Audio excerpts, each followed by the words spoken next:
Hello मेरे प्यारे बच्चों, गुड मॉर्निंग। आप सभी लोग कैसे हो? मैं यहाँ पर आप सभी का स्वागत करता हूँ। प्यारे बच्चों, प्रीवियस क्लास में हम लोगों ने एक्सरसाइज 5.3 के क्वेश्चन नंबर 14 तक का सॉल्यूशन करवा दिया था और सडनली किसी कारणवश मुझे क्लास को स्टॉप करना पड़ा था। इसके लिए तहे दिल से सॉरी। आज हम लोग यहाँ पे क्वेश्चन नंबर 14 से आगे बढ़ेंगे और क्वेश्चन नंबर 14 से आगे क्वेश्चन नंबर 15 से अप टू 20 तक टोटल वर्ड प्रॉब्लम है, तो हम लोग इसे सॉल्व करेंगे। लेकिन प्रीवियस वीडियो का अगर लिंक आप प्राप्त करना चाहते हैं तो हमारे आई बटन पर चले जाइए, वहाँ पर आपको प्रीवियस वीडियो का लिंक मिल जाएगा। तो प्यारे बच्चों, यहाँ पर आज एक्सरसाइज 5.3 का हम लोग वर्ड प्रॉब्लम सॉल्यूशन करेंगे, जो कि क्वेश्चन नंबर 15 से स्टार्ट है। तो सबसे पहली बात कि ये वर्ड प्रॉब्लम हमें दिया क्यों जाता है, इस पर हम लोग डिस्कस करें। तो देखिए, वर्ड प्रॉब्लम का मतलब है कि आप इस चैप्टर को पढ़ें, आप इस चैप्टर को समझें, बेसिक तथ्य को समझें कि अर्थमेटिक प्रोग्रेशन क्या होता है, अर्थमेटिक प्रोग्रेशन के सीरीज क्या होते हैं, उसमें फर्स्ट टर्म क्या होता है, सेकंड टर्म क्या होता है, हम लोग एनवा पद कैसे निकालेंगे या सम ऑफ एन टर्म कैसे निकालेंगे, एनथ टर्म कैसे निकालेंगे, ये सारा कैलकुलेशन करने हम लोगों ने मैथमेटिकल टर्म में सीख लिया है। लेकिन ये अर्थमेटिक प्रोग्रेशन का हमारे डेली लाइफ में यूजेज क्या है, यानी कि आखिर कुछ तो इसका यूज होगा तभी तो हम पढ़ाई कर रहे हैं। बिना मतलब का तो एनसीईआरटी इसे सिलेबस में डाल तो नहीं दिया, क्योंकि बहुत सारे रिसर्च सेंटर रिसर्च करते हैं, उसके बाद ये सारे क्वेश्चन बनाते हैं एनसीईआरटी के। तो एनसीईआरटी का हर एक क्वेश्चन हमें कुछ ना कुछ सिखाता है। तो यहाँ वर्ड प्रॉब्लम देने का मेनली मकसद यह है कि आप इसे डेली लाइफ से कैसे कोरिलेट कर सकते हैं। तो वही डेली लाइफ से रिलेटेड एक सवाल दिया गया है, उसको देखिए आप लोग, जो कि क्वेश्चन नंबर 15 है। क्वेश्चन नंबर 15 में बोला गया कि एक contract on construction job. Construction job का मतलब हुआ किसी प्रकार का कंस्ट्रक्शन यानी कि आप फ्लैट का कंस्ट्रक्शन कह सकते हैं, मॉल का कंस्ट्रक्शन या रेलवे लाइन का कंस्ट्रक्शन या रोड का कंस्ट्रक्शन। कोई भी कंस्ट्रक्शन जॉब है तो उस कंस्ट्रक्शन जॉब में एक कॉन्ट्रैक्ट है। कॉन्ट्रैक्ट में आगे बोला गया specify a penalty for delay of completion beyond a certain date. मतलब बोला गया कि काम अगर टाइम पे नहीं पूरा होगा तो आपको पेनल्टी देना पड़ेगा। एक कॉन्ट्रैक्टर है जिसे पेनल्टी देना पड़ेगा, तो वो पेनल्टी क्या देना पड़ेगा वो देखिए। Rs 200 for the first day and Rs 250 for second day and Rs 300 for third day. यानी कि अगर एक दिन लेट करते हैं तो आपको 200 का पेनल्टी देना पड़ेगा। वैसे अगर 2 दिन करते हैं तो 250 रुपया देना पड़ेगा, 3 दिन करते हैं तो 300, आगे बढ़िए 4 दिन करते हैं तो 350, यानी कि पर डे हमारा 50 का इंक्रीमेंट हो रहा है, जो कि अगला लाइन में क्लियर लिखा हुआ है। The penalty for each succeeding day being Rs 50 more than preceding day. मतलब आगे का जो डे है प्रीसीडिंग डे से 50 रुपया ज़्यादा उस पर फाइन लग जाता है। तो बोला गया सवाल में how much money the contractor has to pay as penalty if he delay the work by 30 days. मतलब बोला गया कि आपका टोटल 30 दिन अगर वो कॉन्ट्रैक्टर डिले करता तो उसे टोटल कितना पेनल्टी देना पड़ेगा, यह सवाल में पूछा गया है। ठीक है, तो इस सवाल को मेरे ख्याल से आप लोग समझ गए होंगे। अब चलिए इसे हम लोग सॉल्व करते हैं। तो ये जो हमारा कंस्ट्रक्शन जॉब है, कंस्ट्रक्शन जॉब में कॉन्ट्रैक्टर है, एक स्पेसिफाइड डेट दिया गया। स्पेसिफाइड डेट से आगे बढ़ता है तो फर्स्ट डे उसे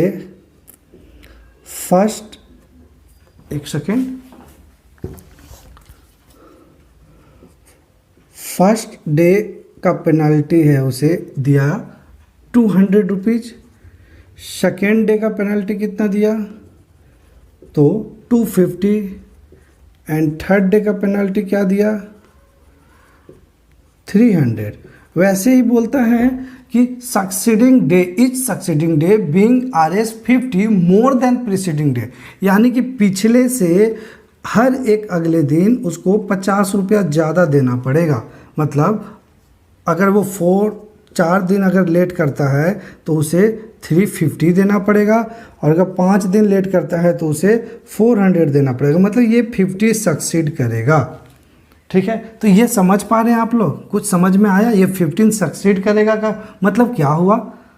क्या होगा 15 बढ़ रहा है ना। तो यहाँ पे मान लीजिए कि AP का जो फॉर्मेट है A1 A2 A3, तो A1 की जगह 200 दिया गया है और A2 की जगह 250, वैसे ये बढ़ेगा 300 dot dot dot dot dot, ये 30 डेज तक जाएगा, क्योंकि यहाँ पे क्या बोला गया 30 दिन तक। तो यहाँ पर आप फर्स्ट डे मानिए, ये फर्स्ट डे है, ये फर्स्ट डे का है, ये सेकेंड डे का है, ये थर्ड डे का है, ऐसे ही हमें 13 डे का निकालना है। ठीक है, तो ये डे जो है ना, ये डे, ये n है। ठीक है, मतलब ये फर्स्ट टर्म सेकेंड टर्म, तो ये यहाँ पे n इक्वल टू 1 हो जाएगा, ये n इक्वल टू 2, ये n इक्वल टू 3, ऐसे ही यहाँ n इक्वल टू 30 आ गया। ठीक है, अब आगे देखो आप लोग, यहाँ पर इस सीरीज से हम लोग क्या निकाल सकते हैं, A और D तो इजी से निकाल सकते हैं। A और D निकालेंगे तभी तो हमारे पास सम आएगा, क्योंकि हमें क्या बोला गया यहाँ पे 30वां दिन, मतलब वो 30 दिन अगर लेट करता है तो उसको टोटल कितने पैसे देने पड़ेंगे। टोटल पैसे ध्यान से सुनिए, टोटल पैसे, तो टोटल पैसे क्या हुआ, सम हुआ, मतलब हमें पूछा गया है S30 क्या होगा। समझ गए। तो देखिए ये हमारा प्रॉब्लम था, इस प्रॉब्लम को हमने पढ़ा और इसे मैथमेटिकल टर्म में हमने समझ कर लिखा। तो यहाँ पर हमने देखा कि हमें एक AP दे दिया गया है, उसमें n भी दिया हुआ है और बोला गया है कि हमें S30 निकालना है।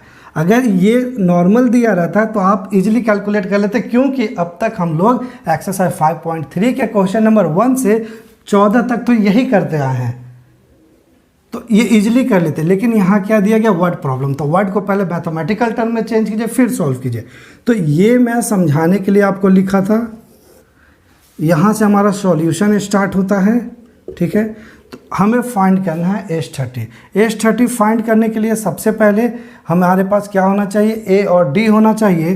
तो हम यहाँ पर फर्स्ट टर्म लिखते हैं A1, जो कि A भी होता है, A1 equal to A equal to 200, और अगर D कैलकुलेट करते हैं तो D का फॉर्मूला होता है A2 माइनस A1, जो कि हमारा होगा 250 माइनस 200, और ये इक्वल टू 50।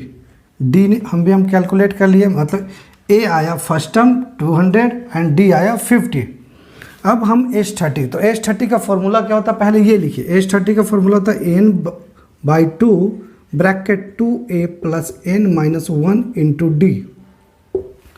तो यहाँ पे n का वैल्यू दिया गया 30, A भी हमें पता है, D भी पता है, तो हम सीधे वैल्यू पुट करते हैं। तो यहाँ लिखेंगे यूज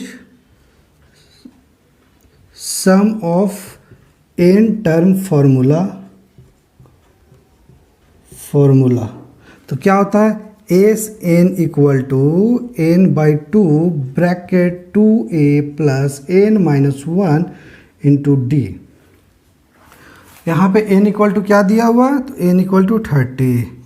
तो यहाँ पर S30 equal to n equal to 30, so we write 30/2 bracket value of A is 200। तो 2 multiply 200 plus 30 minus 1 bracket D calculate किया हमने 50। सॉल्व करो इसे आप लोग, तो देखो 2 से 30 15 टाइम्स में जाएगा, और ये 2 इंटू 200 400, 30 माइनस 1 29, तो यहाँ पे 29 इंटू 50। अब ये 29 इंटू 50 आप लोग इधर रफ कर लो, 29 इंटू 50, तो यहाँ पे ये यूनिट डिजिट छोड़ दो क्योंकि यह 0 है, 0 हम छोड़ देते हैं, सीधे 5 से मल्टीप्लाई करते हैं। तो 9 5 जा 45, 5 2 जा 10 एंड ये 45, मतलब 5 2 जा 10 एंड 4 14, तो ये आएगा 1450, ये आया 1450। तो यहाँ पर हम लिखेंगे 15 ब्रैकेट 400 प्लस 1450। अब हम लोग इसे सॉल्व करते हैं तो हमें मिलेगा S30 equal to 15 multiply 1450 plus 400, मतलब 1850। अब इस 1850 को हम लोग 15 से मल्टीप्लाई करते हैं, यानी 185 मल्टीप्लाई बाई 15 5 5 जा 25, 5 8 जा 40 प्लस 2 और 5 4 9 इंटू 5 8 1 5, 5 to 7 और 9 8 17 एंड 1 एंड 2 और यहाँ पे यूनिट डिजिट 0। मतलब जो S30 आएगा वो आएगा 27,750 रुपीज़ वो पेनाल्टी देगा, टोटल 30 दिन का।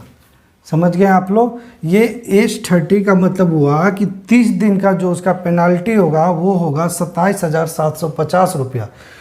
तो यह सॉल्यूशन था क्वेश्चन नंबर 15 का। अब हम लोग क्वेश्चन नंबर 16 की ओर बढ़ेंगे, but before that please pause the video to write down. अब आइए हम लोग क्वेश्चन नंबर 16 की ओर बढ़ते हैं। देखिए क्वेश्चन नंबर 16 कहता है a sum of ₹700 is to be use to given 7 cash prizes to a student of school. मतलब बोला गया है कि 700 का जो रोकड़ा है, रोकड़ा जो 700 है उसको टोटल 7 कैश प्राइजेज में बांटा गया है स्टूडेंट के बीच में। किस लिए भाई? तो for their overall academic performance, उसके एकेडमिक परफॉर्मेंस के अकॉर्डिंग। ठीक है, तो यहाँ पर एकेडमिक परफॉर्मेंस के अकॉर्डिंग ये तो पता है, कोई टॉप आएगा, उससे फिर जो फर्स्ट आएगा, फर्स्ट के बाद सेकंड आएगा, थर्ड आएगा, फोर्थ आएगा, फिफ्थ आएगा, सिक्स आएगा, 7 आएगा। टोटल कितने कैश प्राइजेज है? 7। और हमारा 7 कैश प्राइजेज है। इस 700 को 7 कैश प्राइजेज में बांटा गया, मतलब 7 स्टूडेंट के बीच में बांटा गया। और बोला गया कि जो प्राइज है वो 20 रुपया less than its preceding price. मतलब जो टॉप को मिला, टॉप से 20 रुपया कम मिला, सेकेंड वाले को, थर्ड को सेकेंड वाले से 20 रुपया कम मिला, मतलब सब में 20-20 रुपया कम होते गया। तो बोला गया find the value of each of the prices. मतलब बोला गया है कि सारे प्राइजेज का वैल्यू निकालिए कि ये टोटल 7 प्राइजेज क्या हैं। तो इसे सॉल्व कीजिए। सबसे पहले तो आप यहाँ पे देखिए 20 रुपीज़ लेस हो रहा है, 20 रुपीज़ लेस ईच में हो रहा है प्रीसीडिंग से। ठीक है, मतलब पिछला से 20 रुपया कम होते जा रहा है। तो कहीं ना कहीं ये जो कम होते जा रहा है, ये डाउट है कि यह हमारा अर्थमेटिक प्रोग्रेशन का सीरीज बनाएगा। देखिए एग्जाम में आपको ये नहीं दिया रहेगा कि ये अर्थमेटिक प्रोग्रेशन का वर्ड प्रॉब्लम है। यहाँ तो आप अर्थमेटिक प्रोग्रेशन का एक्सरसाइज 5.3 बना रहे हैं, इसलिए आपको क्लियर है कि ये वर्ड प्रॉब्लम है अर्थमेटिक प्रोग्रेशन का। लेकिन एग्जाम में ये सडनली आपके सामने रहेगा और आपको ये दिमाग लगाना पड़ेगा क्वेश्चन को समझकर कि ये किस टॉपिक का सवाल है। तो कैसे हम सवाल पढ़कर पकड़ेंगे कि ये किस टॉपिक का है, वो देखिए ये वो यहाँ से क्लियर हो जाएगा कि 20 रुपया लेस देन प्रीसीडिंग प्राइस। ठीक है, मतलब पीछे वाले प्राइस से 20 रुपया कम होते जा रहा है। तो ये क्लियर कर रहा है कि ये एपी का प्रॉब्लम है। अब यहाँ पर देखिए टोटल 7 कैश प्राइस है, तो मैं यहाँ एपी का एक फॉर्मेट लिखता हूँ।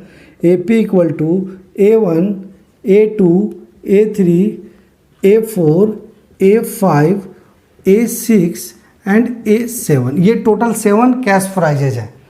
ठीक है, तो यहाँ पर एक चीज़ और हम ले सकते हैं। ये देखिए दो सम ऑफ 700, तो ये टोटल का सम कितना दिया हुआ है?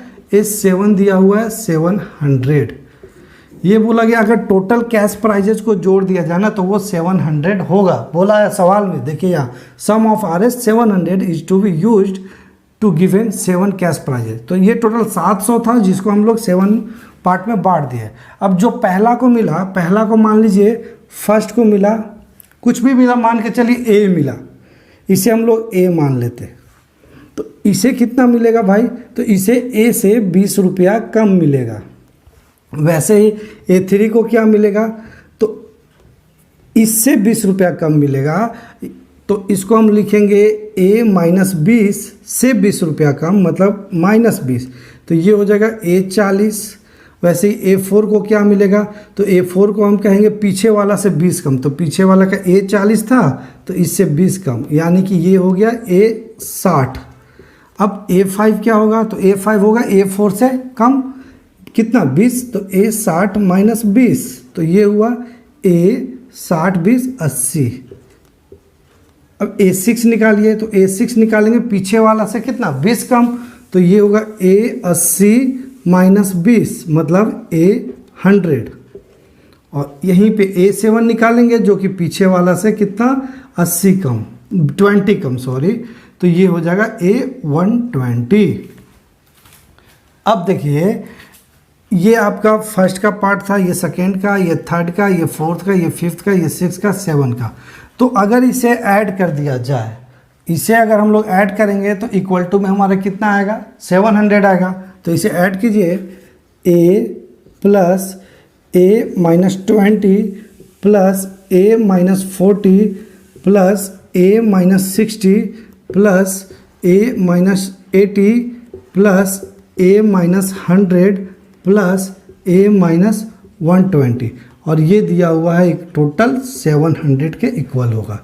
यहाँ पे इसके ऊपर आप एक ये लिख सकते हैं कि AP का जो टोटल 7 पद है उसका योग दिया हुआ A1 plus A2 plus A3 plus A4 plus A5 plus A6 plus A7 equal to 700 है। ये हमारा गिवन था। तो इसे जब हम लोग आगे सॉल्व करते हैं तो यहाँ देखिए आप, यहाँ ए टोटल कितने ए होंगे, तो 7 होंगे। 1 2 3 4 5 6 7 सारे प्लस में है, तो यहाँ लिखेंगे 7a। इसमें आगे आप अब ये इस टर्म को जोड़िए, तो ये -20 -40, -20 एंड -40 हो जाएगा -60, और -60 एंड -60 मतलब -120, -120 एंड -80 मतलब 200, -200, -200 -100 मतलब -300, -300 -120 यानी कि -420। तो यहाँ पे हम लोग ब्रैकेट में लिखेंगे -420, और इधर आप लोग RHS की तरफ 700 लिख दोगे। अब आगे कैलकुलेट करो तो देखो ये प्लस माइनस माइनस हो जाएगा, तो ये 7a माइनस 420 इक्वल टू 700। अब आगे देखते हैं हम लोग, तो इस -420 को हम लोग RHS की तरफ ले जाएंगे, तो ये 7a इक्वल टू 700 प्लस 420 होगा, और ये होगा 7 4 11 20 मतलब 1120। a का वैल्यू कैलकुलेट करो तो 1120 अपॉन 7 से देखो कितने टाइम्स जाएगा, 7 से 1 टाइम्स गया, 7 1 जा 7, इधर 4, तो 7 छक 42 और ये 0, मतलब जो फर्स्ट टर्म आया वो हमारा 60 आया। ठीक है, तो अब हम लोग यहाँ पे लिखते हैं कि जो हमारा कैश प्राइजेज है वो हम लिखते हैं फर्स्ट, यहाँ अमाउंट या वैल्यू कह दीजिए क्योंकि सवाल में वैल्यू ही पूछा गया, अमाउंट या value of first cash price कितना, फर्स्ट कैश प्राइस हमारा कितना है, ए है, तो ए इक्वल टू हमने कैलकुलेट किया 160। वैसे ही अब हम लोग लिखेंगे ऐसे ही, अमाउंट या value of second cash price, second cash price कितना है a माइनस 20, तो a माइनस 20 और a कितना 160, तो 160 माइनस 20 इक्वल टू क्या हमें मिलेगा 140। आगे ऐसे ही आप लोग लिखो, अमाउंट या value of third cash price equal कितना होगा, तो यहाँ देखिए थर्ड वाले का क्या है a माइनस 40, तो यहाँ a माइनस 40, तो a कितना है 160 और यहाँ पे 40 सब्ट्रैक्ट कर देंगे तो आएगा 120। वैसे ही हम लोग फोर्थ का निकालेंगे, फिफ्थ का निकालेंगे, सिक्स्थ का निकालेंगे और सेवन्थ का निकालेंगे। देखिए फोर्थ कैश प्राइस कितना है a माइनस 60, हाँ a माइनस 60, तो यहाँ पर हम लोग 160 माइनस 60 करेंगे और आएगा क्या, देख लो आप लोग, 160 माइनस 60 जब सब्ट्रैक्ट करोगे तो क्या आएगा 100 आएगा। वैसे ही आप लोग यहाँ पे सॉल्व करो, फिफ्थ का वैल्यू पुट कर तो फिफ्थ का होता है a माइनस 80, फिफ्थ का a माइनस 80 है, a का वैल्यू डाल दो यहाँ पे 160 माइनस 80, जब इसे सब्ट्रैक्ट करोगे तो ये 80 आया। और यहाँ सिक्स्थ का कैलकुलेट करो तो ये है a माइनस 100 मतलब 160 माइनस 100 मतलब 60। आगे सॉल्व करो सेवन्थ का, तो सेवन्थ है a माइनस 120 मतलब 160 माइनस 120 जो कि आएगा 40। तो टोटल सेवन्थ कैश प्राइजेज का वैल्यू निकालने कहा गया था हमें, तो यहाँ पर देखो मैंने सेवन कैश प्राइजेज का वैल्यू कैलकुलेट कर लिया है। तो यह हमारा क्वेश्चन नंबर 16 का सॉल्यूशन था। देखो किस तरह से वर्ड प्रॉब्लम दिया गया है जो हमारे डेली लाइफ से को रिलेटेड है। यह प्रॉब्लम एक स्कूल का था। इस प्रॉब्लम को हम लोग अर्थमेटिक प्रोग्रेशन के द्वारा सॉल्व किए। तो यहाँ पर हम लोग देख रहे हैं कि कैसे हम लोग अर्थमेटिक प्रोग्रेशन का एप्लीकेशन यूज कर रहे हैं। ये सवाल देने का मकसद यही है। अब चलते हैं हम लोग क्वेश्चन नंबर 17 की तरफ। But before that please pause the video to write down. अब आइए हम लोग क्वेश्चन नंबर 17 की तरफ बढ़ते हैं। क्वेश्चन नंबर 17 हमारा है, in a school student thought of planting trees in and around the school to reduce air pollution. मतलब किसी एक स्कूल के स्टूडेंट लोग सोचता है कि हम अपने स्कूल का एयर पॉल्यूशन रिड्यूस करने के लिए प्लांट लगाएंगे। और आगे दिया गया है, it was decided that the number of trees that each section of each class will plant. तो बोला गया है कि जो ये ट्रीज की जो संख्या है वह या ट्रीज है वो हर एक क्लास से हर एक सेक्शन लगाएगा। हर क्लास का हर एक सेक्शन ट्री लगाएगा जो कि सेम एज होगा the class in which they are studying. मतलब जिस क्लास में वो पढ़ रहे हैं उतना ही ट्री लगाएंगे। मतलब क्लास 1 का देखिए एग्जाम्पल में आगे दिया गया है, example a section of class 1 will plant 1 tree. मतलब बोला गया कि ये क्लास 1 के जो स्टूडेंट होंगे, फर्स्ट के स्टूडेंट होंगे, वो नंबर ऑफ ट्री जो लगाएंगे वो ओनली 1 लगाएंगे। ऐसे आगे दिया गया, a section of class 2 will be plant 2 tree. तब सेकेंड क्लास के जो स्टूडेंट होंगे वो 2 ट्री लगाएंगे और so on till class 12th। मतलब अब देखिए ये क्लास 12 तक चलता रहेगा। मतलब थर्ड क्लास के स्टूडेंट 3 ट्री लगाएंगे, फोर्थ क्लास के स्टूडेंट 4 ट्री लगाएंगे। ऐसे ही ये बढ़ता चला जाएगा 12th क्लास तक और 12th क्लास के स्टूडेंट टोटल 12 ट्री लगाएंगे। अब आगे देखिए, there are 3 section of each class. सभी क्लास में 3 सेक्शन है। मतलब क्लास 1 में भी 3 सेक्शन है और हमारा 2 में भी 3, मतलब टोटल क्लास में 3 सेक्शन है। यहाँ पे हर क्लास में 3 सेक्शन है, आप लिख सकते हैं, ठीक है। अब आगे बोला गया है, how many trees will be planted by the student. मतलब पूछा गया हमसे कि टोटल नंबर ऑफ ट्रीज क्या होंगे।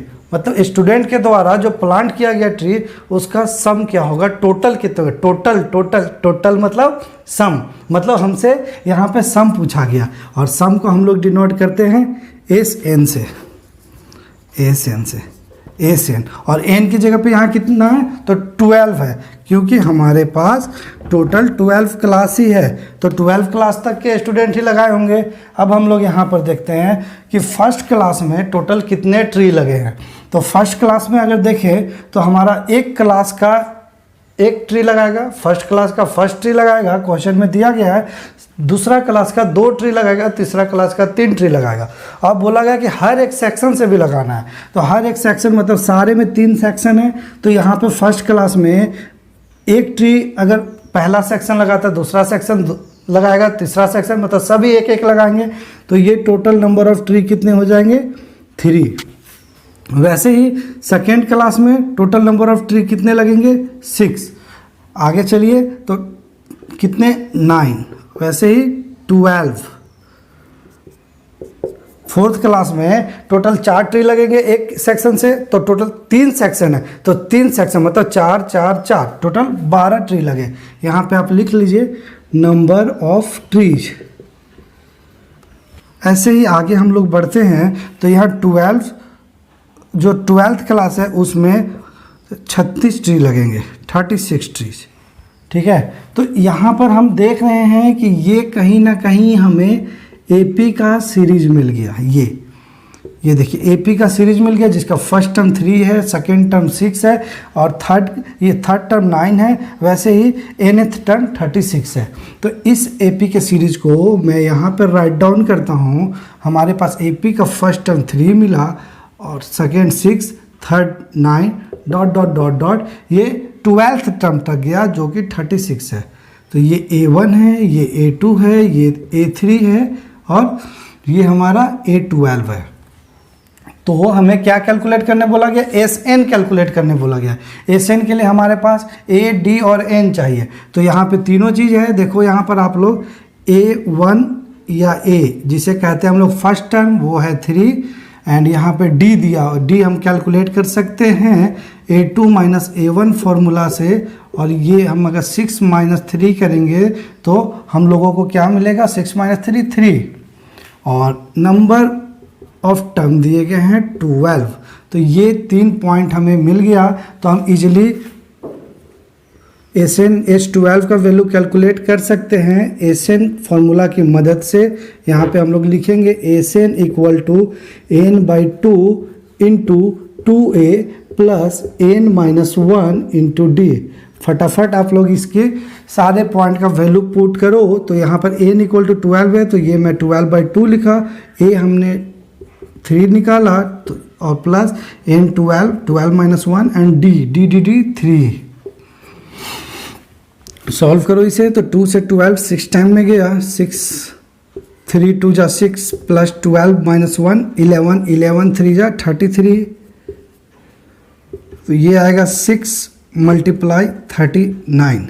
तो हमारा सम ऑफ 12 टर्म आया, यहाँ n इक्वल टू 12 है, सम ऑफ 12 टर्म आया हमारा कितना, 39 मल्टीप्लाई 6, तो 9 6 54 और 6 3 18 और 5 23। तो ये आया 234। मतलब इस स्कूल में क्लास फर्स्ट से लेकर क्लास 12 तक अगर सारे सेक्शन को जोड़ा जाए तो टोटल जो पेड़ लगेंगे वो 234 लगेंगे। देखिए सवाल कितना इजी था।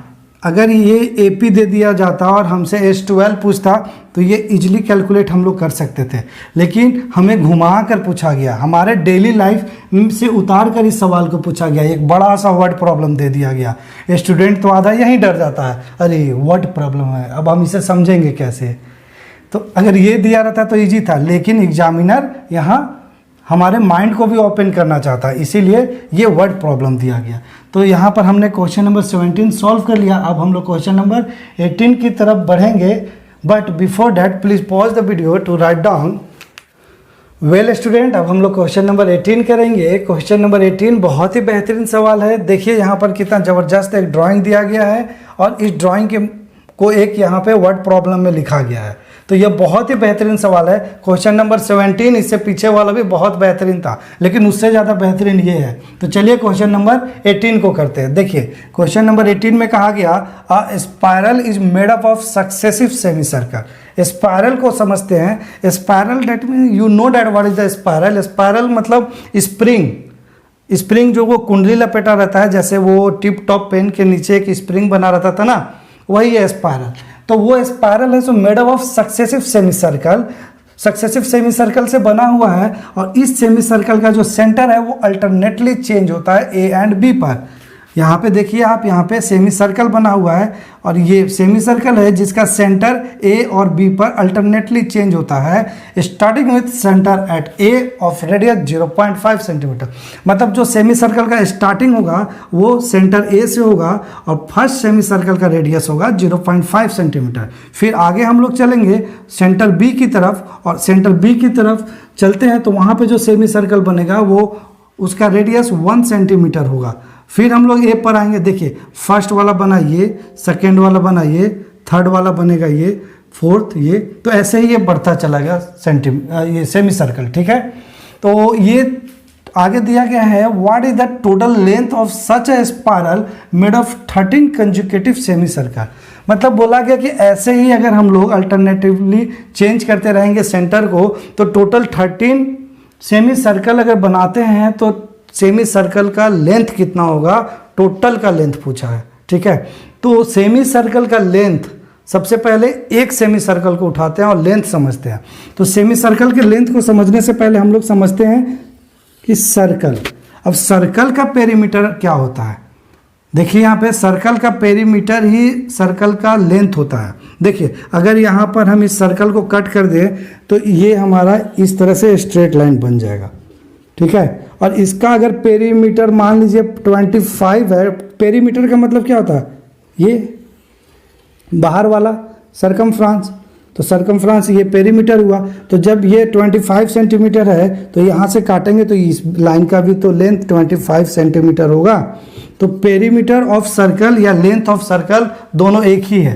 तो पेरीमीटर ऑफ सर्कल का जो फॉर्मूला होता है, पेरीमीटर ऑफ सर्कल का फॉर्मूला वो होता है 2πr, ठीक है। लेकिन यहाँ पे क्या बोला गया, सर्कल बोला गया या सेमी सर्कल? तो सर सेमी सर्कल। और सेमी सर्कल क्या होता है? सेमी सर्कल होता है मतलब एक सर्कल का आधा, यानी कि अर्धवृत्त। और अर्धवृत्त का पेरीमीटर होता है P = πr। तो यहाँ पे हम लोग लिखेंगे वी नो डैट, सबसे पहले यही लिखेंगे, we know that formula of perimeter of semi circle = πr, ठीक है। अब ये देखिए, ये ऐसे ही हम लोग टोटल 13 सेमी सर्कल का लेंथ निकालेंगे, यानी पेरीमीटर निकालेंगे। तो यहाँ पर एक हमें सीरीज मिलेगा, देखिए कैसे। अब यहाँ पर हम निकालते हैं perimeter of first semi circle. तो पेरीमीटर मतलब P1, perimeter of first semi circle को मैं P1 से डिनोट करता हूँ। याद रखिएगा, perimeter of first semi circle यानी कि P1। तो P1 क्या होगा? P1 का फॉर्मूला πr, और पाई की जगह पे पाई, और r क्या होगा? तो r होगा सर हमारा फर्स्ट सेमी सर्कल का 0.5। तो पाई मल्टीप्लाई 0.5, और इस 0.5 को जब पॉइंट हम रिमूव करते हैं तो बटा में 10 आएगा, और ये 5 से 2 टाइम्स में कटेगा, यानी कि हमारा जो P1 आया वो π/2 आया। वैसे ही P2 कैलकुलेट कीजिए, मतलब perimeter of second semi circle. तो सेकेंड सेमी सर्कल का रेडियस हमारा 1 है, तो यहाँ हम लिखेंगे पाई × r, और r की जगह पर हम लोग 1 पुट करेंगे, और जो आएगा पाई × 1 पाई। ऐसे ही perimeter of third semi circle pi × r, और r की जगह पे हम लोग क्या लिखेंगे? पाई × 1.5। 1.5 पॉइंट रिमूव करेंगे, नीचे 10 लगाएंगे, तो 5 3 जा 15 और 5 2 जा 10, यानी कि 3π/2। ऐसे ही हम लोग टोटल P12 तक कैलकुलेट करेंगे, ठीक है। तो ये P12 तक हम लोग कैलकुलेट नहीं करेंगे, ऐसे चाहते तो कर सकते थे, क्योंकि हमसे क्या पूछा गया? 13 कंजुकेटिव सेमी सर्कल का लेंथ पूछा गया है। तो हमारे पास ये भी ऑप्शन है, यहाँ 13 बोला गया, 13 ज़्यादा बड़ा नहीं है, हम यहाँ टोटल 13 का पेरीमीटर कैलकुलेट करेंगे और टोटल को ऐड करेंगे, एक वो ऑप्शन है। लेकिन हम पढ़े लिखे हैं, हमारे पास स्मार्ट नॉलेज है, हम अर्थमेटिक प्रोग्रेशन पढ़ चुके हैं, इसीलिए हम लोग अर्थमेटिक प्रोग्रेशन के फॉर्मूला को यूज करेंगे और इसका आंसर निकालेंगे। तो यहाँ पर हम देखते हैं कि हमारा जो AP है, AP हमें क्या मिला? AP का फर्स्ट टर्म हमारा π/2 मिला, ऐसे ही सेकेंड टर्म पाई मिला, थर्ड टर्म 3π/2, और ये चला जाएगा टोटल 12th टर्म तक। मतलब ये टर्म 1 है, ये टर्म 2 है, ऐसे ही ये n = 12 तक जाएगा। अब हमें क्या निकालना है? सम ऑफ 13 कंजुकेटिव सर्कल, मतलब टोटल 13 कंजुकेटिव सेमी सर्कल का लेंथ क्या होगा? टोटल मतलब सम किसका? तो 13। तो यहाँ पे हम लोग ये 12 में ये 13 तक जाएगा। यहाँ पर हम लोग सम ऑफ 13 टर्म निकाल सकते हैं। सम ऑफ 13 जैसे ही निकालेंगे तो वही तो लेंथ होगा, टोटल लेंथ तो वही होगा। तो यहाँ पर हम लोग सम ऑफ 13 के लिए हमारे पास क्या क्या होना जरूरी है? तो हमारे पास n का वैल्यू होना जरूरी है, जो कि है उसके साथ a मतलब first term and common difference. तो यहाँ देखिए, इस सीरीज में जो फर्स्ट टर्म है वो है π/2। आप कॉमन डिफरेंस कैलकुलेट कर सकते हैं a2 - a1 की मदद से। तो आप लोग करो इसे, देखो a2 हमारा पाई है और हमारा a1 π/2 है। जब इसे आप लोग सब्ट्रैक्ट करोगे तो एलसीएम 2 आएगा, और ये 2π - पाई, यानी कि ये आएगा π/2। ये आया हमारा कॉमन डिफरेंस। अब हम लोग यूज करेंगे सम ऑफ nth टर्म का फॉर्मूला S13। ये मैं यहाँ पे रफ करता हूँ। देखिए, S13 का फॉर्मूला होता है पहले मैं सम ऑफ nth टर्म का लिखता हूँ। तो सम ऑफ nth टर्म का फॉर्मूला होता है Sn = n/2 bracket 2a + n - 1 × d।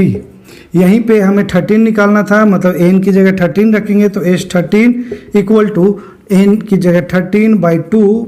फटाफट वैल्यू पुट करो आप लोग। a क्या है हमारा, a है π/2, तो 2 इंटू π/2 प्लस n-1। n कितना है 13, तो 13-1 एंड d हमारा π/2। ये मल्टीप्लाई में आएगा, सॉल्व करो इसे तो ये 13/2 ही रह जाएगा। ये 2 से 2 गया मतलब पाई, और यहाँ π/2 13 में से 1 जाएगा 12 मतलब प्लस 12 π/2।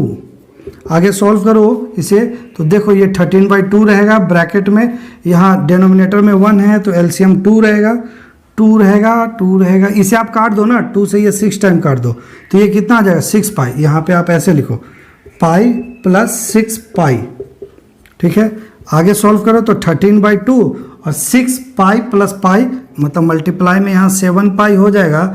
अब यहाँ पर आप देखोगे तो सवाल में दिया गया है कि पाई का वैल्यू आप 22/7 पुट कर सकते हो। टेक पाई इक्वल टू 22/7, तो यहाँ पर मैं पाई का वैल्यू पुट कर दूंगा तो ये 13/2 इंटू 7 इंटू 22/7। यहाँ कुछ नहीं किया, मैं पाई के जगह पर 22/7 पुट कर दिया क्योंकि मुझे सवाल में दिया गया था। तो ये 7 से ये 7 कट हो गया और ये 2 से 22 कट होगा 11 टाइम्स में, और हमारे पास S13 इक्वल टू आएगा 13 मल्टीप्लाई 11। 13 मल्टीप्लाई 11 देखिए आपको करने में सिखाया था, 13 इंटू 11 से ना कर हम लोग 10 प्लस 1 से करेंगे। तो 13 10 जा 130 और 13 1 जा 13, तो ये आएगा 3 3 और 1 4 और 1 मतलब ये आया 143। तो हमारा sum of 13 semi circle, sum of length of 13 semi circle is 143। यह हमारा आंसर होगा क्वेश्चन नंबर 18 का। अब हम लोग चलिए क्वेश्चन नंबर 19 की तरफ बढ़ते हैं, but before that please pause the video to write down. अब हम लोग क्वेश्चन नंबर 19 करेंगे। देखिए क्वेश्चन नंबर 19 में स्टेटमेंट थोड़ा टफ दिया गया है लेकिन सॉल्यूशन इसका इजी है, यानी कि ये उतना टफ सवाल नहीं है जितना इसे बनाने का कोशिश किया गया। अगर इसके स्टेटमेंट को आप सही से समझ लेते हैं तो आप इसका सॉल्यूशन आसानी से कैलकुलेट कर सकते हैं। ये भी एक अच्छा सवाल है। तो चलिए सबसे पहले हम लोग इसके स्टेटमेंट को समझते हैं। क्वेश्चन नंबर 19 कहता है 200 logs are stacked in the following manner. बोला गया कि 200 लॉग्स, लॉग्स का मतलब हुआ लकड़ी का टुकड़ा, लकड़ी का टुकड़ा यानी कि हम लोग देसी लैंग्वेज में कहते तो लट्ठे, लकड़ी का डंडा होता है ना लट्ठा, वो लकड़ी के टुकड़े।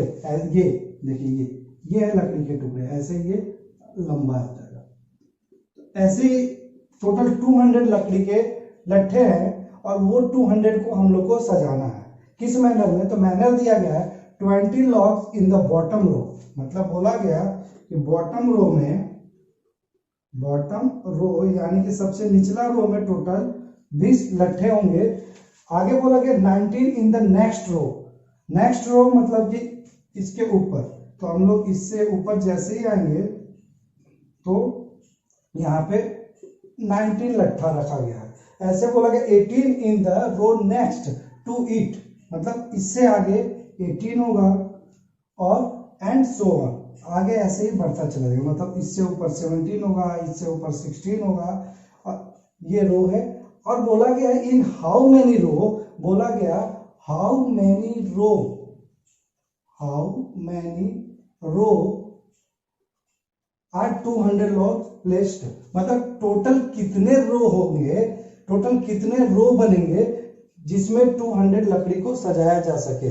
जिसका सबसे निचला जो रो होगा उसमें 20 होगा और ये ऊपर कितना तक जाएगा कि टोटल हमारा 200 लॉग्स सज सके, मतलब हम लोग 200 लॉग को रख सकेंगे, ठीक है। और सेकेंड में पूछा गया how many logs are in the top row, तो बोला गया है कि सबसे पहली बात कि टोटल कितने रो होंगे, टोटल कितने रो होंगे वो कैलकुलेट करना है, और सबसे टॉप वाला जो रो होगा उसमें टोटल कितने लट्ठे होंगे यह कैलकुलेट करना है। तो यहाँ पर हम देख रहे हैं कि यह एक एपी का सीरीज है, ठीक है। देखिए 20, 19, 18, 17, 16, मतलब एक हमारा सक्सेसिव डिक्रीज कर रहा है, ठीक है। तो यहाँ पर हम लोग सबसे पहले सीरीज लिखते हैं। सीरीज हमारा एपी का हो जाएगा 20, 19, 18, 17 dot dot dot dot dot, नहीं पता हमें कहाँ तक जाएगा ये हमें कैलकुलेट करना है कि ये कहाँ तक जाएगा, यानी कि हमें n कैलकुलेट करना है, n इक्वल टू 1।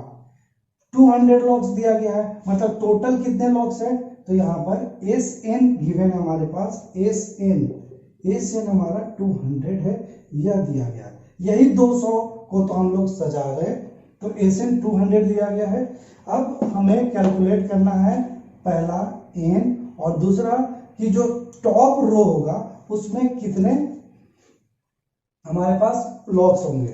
तो चलिए हम लोग कैलकुलेट करते हैं। सबसे हम लोग यहाँ पे n को कैलकुलेट करने के लिए यह फॉर्मूला यूज करेंगे Sn का।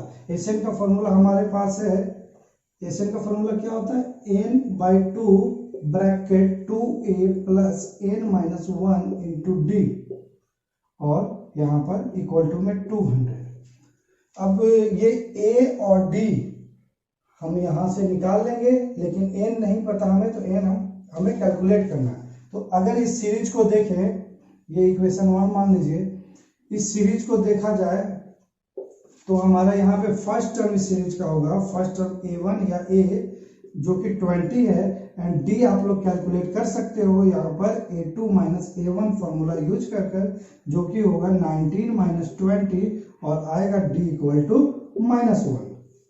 तो a एंड d हमारा मिल गया है। अब हम लोग पुट करेंगे, put a and d value in equation 1।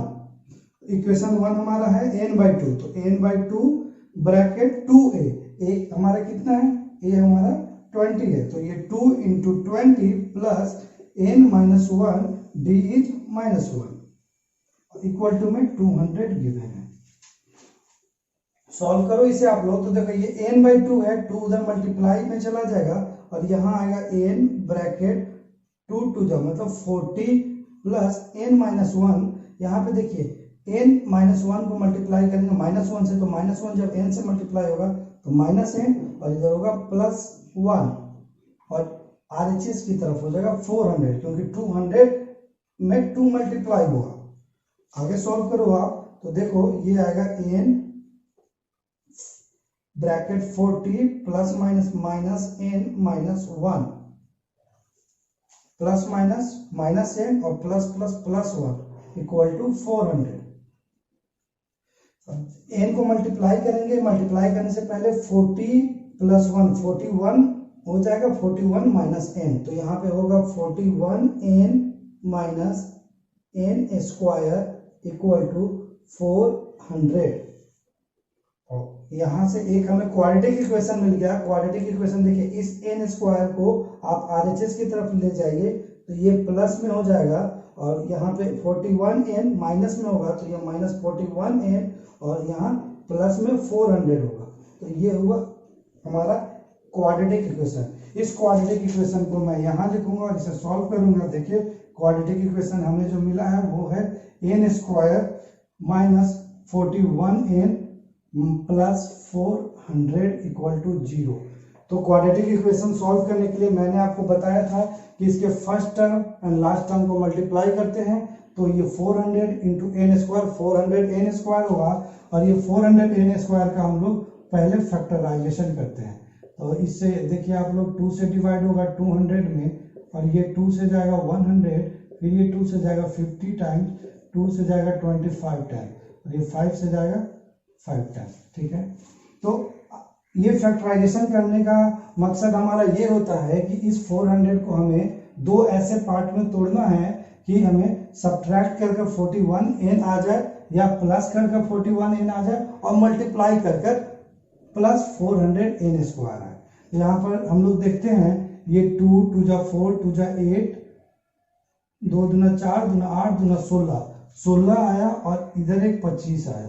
तो अगर ये 16 25 को अगर हम लोग जोड़े तो क्या आएगा, 6 5 11 2 और 1 3 4, मतलब 41 आ रहा है, 41 आ रहा है। ठीक है, तो यहाँ पर अगर मैं ये दोनों को ऐड कर दूं तो हमारा 41 आएगा, लेकिन साइन माइनस का है इसीलिए हम लोग दोनों में माइनस लगा देते हैं। ये लगाने से, माइनस साइन लगाने से बेनिफिट ये हुआ कि ये ऐड होगा लेकिन माइनस 41 आएगा, साइन रहेगा माइनस का ही। ठीक है, तो यहाँ पर 16 माइनस 25 हो जाएगा, तो ये हम लिख सकते हैं एन स्क्वायर माइनस 41 को हमने दो पार्ट में तोड़ दिया, एक हमारा 16n और दूसरा हुआ 25n plus 400 equal to 0। Solve करो इसे आप लोग। तो देखो यहाँ पे एन स्क्वायर और एन यहाँ पे कॉमन है, एन को बाहर निकाल दिए हम, यहाँ छोटा ब्रैकेट ले लीजिए, तो एन माइनस 16 आया। आगे देखिए माइनस 25 दोनों में है, तो 25 ब्रैकेट एन, यहाँ देखिए ये माइनस मैंने कॉमन निकाला, तो ये प्लस में दो माइनस है, एक माइनस निकाल दिया तो यहाँ एक माइनस बचा, और ये आएगा 16, 25 इंटू 16 होता है 400, ठीक है, और इक्वल टू में 0।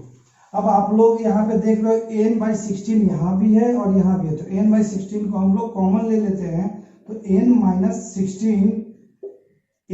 16 को कॉमन लिया तो यहाँ बचा n माइनस 25 और इक्वल टू 0। अब हम लोग n का वैल्यू कैलकुलेट करेंगे, तो देखिए इसके according n minus 16 equal to 0 हो जाएगा और इसके according n minus 25 equal to 0 होगा, यानी कि यहाँ पे n का वैल्यू 16 आया और यहाँ n का वैल्यू 25 आया, और दोनों नेचुरल नंबर है। पहले हम सॉल्व करते थे तो एक n का वैल्यू हमारा निगेटिव में आ जाता था, नेचुरल नंबर नहीं रहता था, इसीलिए हम लोग एक यहाँ कैंसिल कर देते थे। लेकिन यहाँ पर क्या होगा, हमारा दोनों नेचुरल है, दोनों वैल्यूज जो है वो नेचुरल है, तो यहाँ n के दो वैल्यू है, मतलब टर्म हमारा 16 भी हो सकता है और 25 भी हो सकता है। तो अब हम लोग को कैलकुलेट करना है आगे, how many logs are the top row. तो अब n को हम n इक्वल टू 16 मानते हुए हम लोग टॉप रो कैलकुलेट करते हैं। टॉप रो कैसे कैलकुलेट होगा, तो nth टर्म का हम लोग फॉर्मूला यूज करेंगे। nth टर्म का फॉर्मूला क्या है, an इक्वल टू क्या होता है, a1 plus n minus 1 into D. अब यहाँ पर n इक्वल टू 16 अगर हम लेते हैं तो ये आएगा a16 इक्वल टू a हमारा 20 है, 20 प्लस 16 माइनस 1 और d हमारा कितना -1 है, तो ये -1। इसे सॉल्व करो आप लोग, देखो ये 20 प्लस 16 माइनस 1 कितना 15 और 15 और ये -1 मल्टीप्लाई करेंगे तो ये प्लस माइनस -15 हो जाएगा, और ये 20 माइनस 15 हमारा वैल्यू आएगा 5, ठीक है। अब हम लोग पुट करते हैं n इक्वल टू 25, दोनों केस हम लोग रखेंगे क्योंकि ये दोनों वैलिड है, ठीक है। तो n इक्वल टू 25 रखते हैं तो ये आएगा a25 equal to first term हमारा 20 प्लस n हमारा 25 माइनस 1 और ये आएगा -1। आगे सॉल्व करो इसे, तो देखो ये 20 प्लस 25 माइनस 1 24 और 24 और ये -1 मतलब -24, तो ये -24 और जब इसे हम लोग सॉल्व करेंगे तो -4 आएगा, ठीक है। तो अब हम सोचते हैं ये कि ये टॉप जो है, टॉप वाले रो में हमारा नेगेटिव वैल्यू हो सकता है क्या, मतलब लॉग जो हमें रखना था टोटल कितना 200, तो 200 लॉग्स में जब हम ऊपर पहुंचे तो कभी नेगेटिव वैल्यू में लॉग्स रख सकते हैं, तो सर नहीं रख सकते, तो ये नहीं हो पाएगा। जब ये नहीं होगा तो ये 25 का भी वैल्यू गलत हो जाएगा। तो यहाँ पे हमारा टोटल जो रो बनेंगे वो 16 बनेंगे और जो सबसे टॉप रो होगा उसमें टोटल 5 लॉग रखे जाएंगे। समझ रहे हैं आप लोग, ये दोनों में क्यों काटा, मैंने इसलिए काटा क्योंकि टॉप रो में माइनस वैल्यू नहीं आ सकता, या लॉग हमारा पॉजिटिव है, लॉग कभी निगेटिव में जा ही नहीं सकता। हम किसी ऑब्जेक्ट का बात करें और ये ऑब्जेक्ट कभी भी निगेटिव में नहीं जाएगा, इसीलिए हमने इसे कैंसिल किया। और जब ये कैंसिल हुआ तो 25 टर्म्स भी कैंसिल होगा, तो हमारे पास आंसर आ जाएगा n इक्वल टू 16 और हमारा जो टॉप रो होगा उसमें टोटल 5 लॉग रखे जाएंगे। तो ये था सॉल्यूशन हमारे क्वेश्चन नंबर 19 का। अब हम लोग करेंगे क्वेश्चन नंबर 20 जो कि एक्सरसाइज 5.3 का सबसे लास्ट सवाल है, तो उसे हम लोग करते हैं। But before that please pause the video to write down. अब हम लोग क्वेश्चन नंबर 20 की ओर बढ़ते हैं। यह भी एक मजेदार सवाल है, वर्ड प्रॉब्लम का एक जबरदस्त सवाल है ये। इसका सॉल्यूशन भी काफी छोटा है लेकिन इसके प्रॉब्लम टफ है, स्टेटमेंट टफ है। इसका स्टेटमेंट समझिए आप लोग और इसे अपने माइंड में उतारिए कि इस सवाल को हम लोग कैसे कर सकते हैं। तो स्टेटमेंट को समझिए। सबसे पहले देखिए स्टेटमेंट बोला गया है, in a potato race a bucket is placed at the starting point which is 5 meter from potato and other potatoes are placed 3 meter apart in a straight line। मतलब बोला गया है कि एक हमारा पोटैटो का रेस हो रहा है, यह एक गेम है पोटैटो रेस। इस गेम में एक बैकेट को रखा गया है पहले पोटैटो से 5 मीटर दूर, यानी कि आप इस बैकेट से ये पोटैटो का डिस्टेंस 5 मीटर है। और उसके बाद बोला गया फिर सारे potato 3 metre 3 metre 3 metre 3 metre के गैप पे रखे गए हैं, ठीक है। तो अब आगे बोलता है there are 10 potatoes in the line. तो इस स्ट्रेट लाइन में इस गेम में टोटल 10 पोटैटो रखा गया है।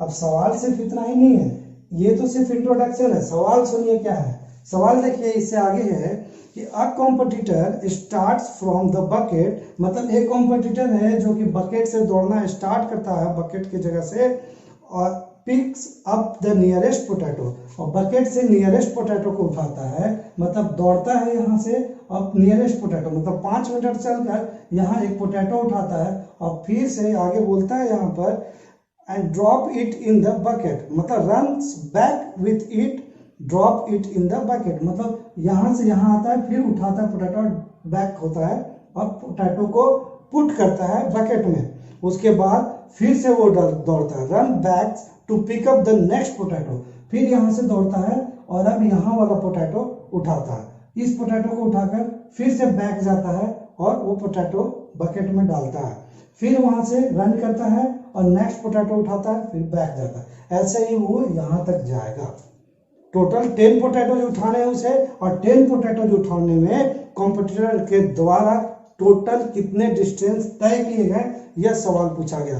What is the total distance the competitor has to run. तो इसमें हमें टोटल डिस्टेंस निकालना है कॉम्पिटिटर जो रन किया है पोटैटो के उठाने में, ठीक है। तो इस सवाल को सॉल्व कैसे करेंगे ये देखिए।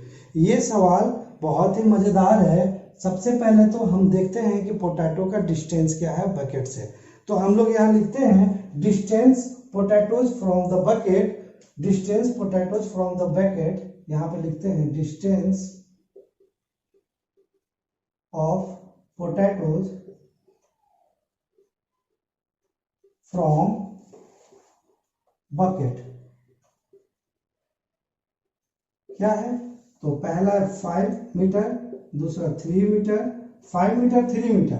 अब देखिए बकेट से तो 5 मीटर है फर्स्ट वाले का, लेकिन दूसरे वाले का कितना होगा, 5 3 8, वैसे ही आगे 8 9 10 11, वैसे ही आगे बढ़ता चला जाएगा 14, और ये आगे जाएगा 10 तक एंड 10 तक, ठीक है। तो यहाँ पर हम देखते हैं कि हमें एक एपी मिला, और यह एपी किसका है, तो डिस्टेंस है, पोटैटो का डिस्टेंस बकेट से, ठीक है।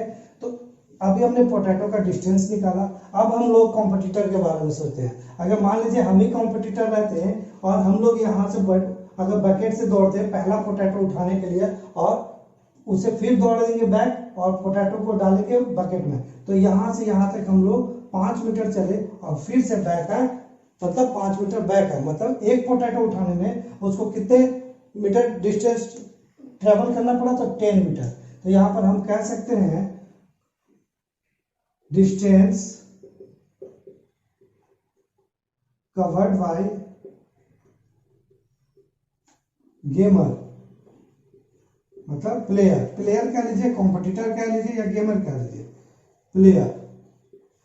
वो पहला पोटैटो यहाँ पे उठाने के लिए वो कितना डिस्टेंस ट्रेवल करेगा, तो 10 मीटर, 10 मीटर करेगा।